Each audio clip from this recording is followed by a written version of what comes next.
یادی هیجرەتت پیرۆز بێجیانە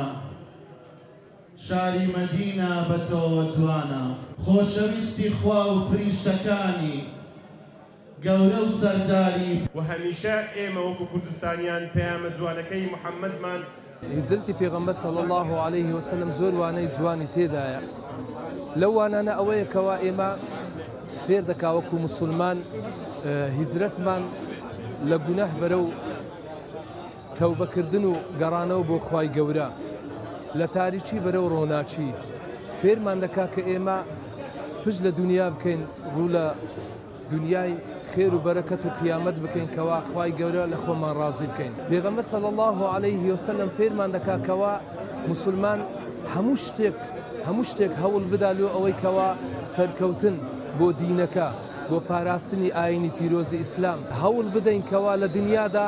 هەموو شتێک وەکو تەوەکل بە خوای گەورە نەک تەواکل تەوەکل بەوەی کەوا ئێمە هەموو شتێک بکەین هەوڵ بدەین پاشان پشت بە خوای گەورە ببەستین کە خوای گەورە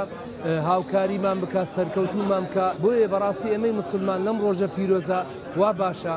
ئامۆژگاری یەکتری بکەین کەوا خۆمان نزیکەینەوە لە سونەتەکانی پێغەمبەر صلی الله عليه وسلم وهروەها خۆمان لێ ڕابینین کەوا لە ماڵەکاندا ڕەوشت و ڕەفتار و گفتاری پێغەمبەر صلی الله عليه وسلم فێرە منداڵەکانمان بکەین و هەروەها فێرە ئەوەیان بکەین کەوا پێغەمبەرمان صلی الله عليه وسلم ئازاری زۆر چێشتووە لۆ ئەوەی کەوا بتوانی ئێمە لە بەختەوەری و کامەرانی بژین شاری سوڵتان مزەفەرەدین ڕەنجی داوەتەوە ئەوە تا 800 ساڵ بەر لە ئەمڕۆ سوڵتان مزەفەرەدین سوڵتانی ئەم شارە بۆ یەکەمین جار نەریتی هێنانەکایی گەرم و نیشتیماندایەکە بۆ ئێمە جێگای شانازیە درێغی ناکەین لە ساڵاتچەکانمان ئینشاءڵڵا لێرەوە دەستخۆشیم بسم الله الرحمن الرحيم إلا تنصروه فقد نصر إن الله معنا صدق الله العظيم بەڕێزان بەخێراتنی هەموو لایەک دەکەین لە یادی لەدایکبوونی کۆچکردنی پێغەمبەر صلی الله عليه وسلم تەنها کۆچێکی مادی و جوگرافی نەبوو واتە لە شوێنێک بۆ شوێنێکی دیکە بەڵکو چەندین مانا و دەرس و پند و عیبرەتی تایە گەورەترین لە ماناکانی کۆچی پێغەمبەر صلی الله عليه وسلم ئەوەیە کە پێغەمبەر صلی الله عليه وسلم کە لە پیرۆزترین شوێن و لە پیرۆزترین بوقعی زەوی بوو کە مەکەیە کە ماڵی خوای تێدا بووکەوە کەعبەیە بەڵام لەبەر ئەوەی کە زوڵمی تیا بوو لەبەر ئەوەی کە خۆسەپێنی تیا بوو لەبەر ئەوەی کە ئازادی و کەرامەتی مرۆڤ تێیدا بەرقەرار نەبوو ئەو شوێنە پیرۆزێ بەجێهێشت بۆ شاری مەدینە کەواتە ئەمە وانەیە کە پێمان دەڵێ مرۆڤ ئەگەر لە پیرۆزترین شوێنیش بێ بەڵام ئەگەر کەرامەتەکەی پارێزراو نەبوو دینەکەی پارێزراو نەبوو ئەم شوێنە نابی تێیدا ببینێ بە زەلیلی و بە لاوازی کاتێک پێغەمبەر صلی الله عليه وسلم لە مەککەوە دەردەچێ بەرەو مەدینە لە ڕێگادا ئاوڕێک لە مەککە دەداتەوە و فرمێسێک بە چاوانی دەبێتە خوارەوە لەبەر ئەوەی کە ئەو شارەی خۆی زۆر خۆش دەوێت و پێی خۆش نەبوو کە ئەم شارە بەجێ بێڵێ دەفەرمێ قەسەم بەخوا ئەی مەککە تۆ خۆشەویستترین شوێنی لای من و لای خوار بەڵام ئەگەر خەڵکەکەەوە دەریان نەنابامدەن نەدەچوم کەواتە با ئێمە شەمومان وەکو موسڵمان ئەو شتێک کە خوا پێی خۆشە بیکەین نەک ئەو شتێک کە هەوا و نەفسمان پێی خۆشە هەر شتێک کە دڵشمان پێی خۆش بێ بەڵام ئەگەر خوا پێی خۆش نەبێ وازی لێبینین خوای گەورە لەو باشترمان دەداتێ کۆتا خاڵیش لە کە دەرس و پند و عیبرەت وەربگرین لە کۆچە ئەوەیە کە پلان دانێن بۆ کار و ئیشەکانمان تەماشا کە پێغەمبەر صلی الله عليه وسلم پێش ئەوەی کۆچ بکەم پلانێکی تۆکمەی دانا هەم لە نهێنیەکەی هەم لە هەڵبژاردنی ڕەفیقێکی چاک هەم لە ڕێگاکەی ئەم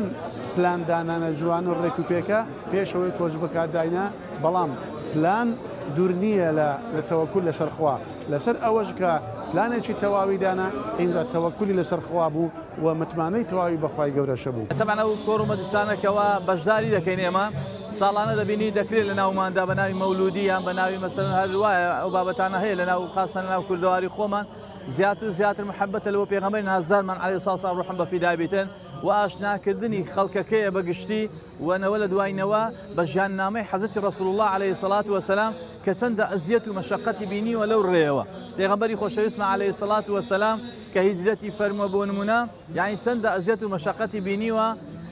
لە بۆ ئەوەی کەوا پەیامی خوای تەبارەک و تەعالا بگەینیتن. جا ئێمەش پێویستە سونەتەکانی ڕەسوڵ الله علیه وسلم جێبەجێ بکەین. کەسێکی خۆش بێ و ئیدعای خۆشەویستی بکە دەبی جێڕایاڵیشی بکاتن. زالێردا ئەگەر تەماشا دەکەین ئەوان بەڕاستی خوای گەورە ئەجریان گەورە بنووسیتن و پاداشیان سەوە بکاتەوە کە قوربانیاندا لەوەی کەوا پەیامی خوای گەورە کەلامی خوای گەورە بە ئێمە بگاتن. ئەوانەی خاستن سەرمایەدار و خوا پێدراون دەتوان لە ڕێی کەناڵی ئێوە مەسەلەن بۆ نمونە یان لە ڕێگەی کەناڵەکان یان لە مزگەوتەکان مەسەلەن ببەخشنەوە گوڵاوی سەرمۆرە یان هەر ژیاننامەی پێغەمبەری سەرۆرمان عەلەیهی سەلام لە ئەوەی گەنجەکانمان ئاشنا بن بە ژیاننامەی پێغەمبەر عەلەیهی سەلام و هەروەها قورئان بینن بە دیاری ببەخشین و هەروەها ئەوانەی کە قورئان دەزانن خوای گەورە نیعمەتەی پێبەخشینە. پێغەمبەر دەفەرمێ عەلەیهی سەلام خەیرکم من تعلم القورئان وعلمه باشترینتان ئەوەیە کەوا فێری قورئان دەبی و خەڵکیش فێری قورئان دەکاتن. یعنی پێویستە بەڕاستی ئەمەش لەو ڕێوە لە ڕێی باس و ژیاننامەی پێغەمبەر عەلەیهی سەلام بزانین چ قوربانێکیاندایە و چ مادی بوون و ئەزیەت و ئازارێکیان بینیوە ئێمەش بە هەمان شێوە پێویستە یعنی لە بۆ ئەو دینە و لە خزمەت ئەو دینە و ئەو خەڵکەی دابین. خۆشەویستان دووبارە بە ناوی کۆمەڵەکەمان شاهان شەو ڕۆژ دێنە قەدەم بۆ سیگەدای ئەو وەکو یعقوب نەبن بە شوهرەی شاران. بناوي خداي بخشندي مهربان. السلام عليكم ورحمة الله وبركاته.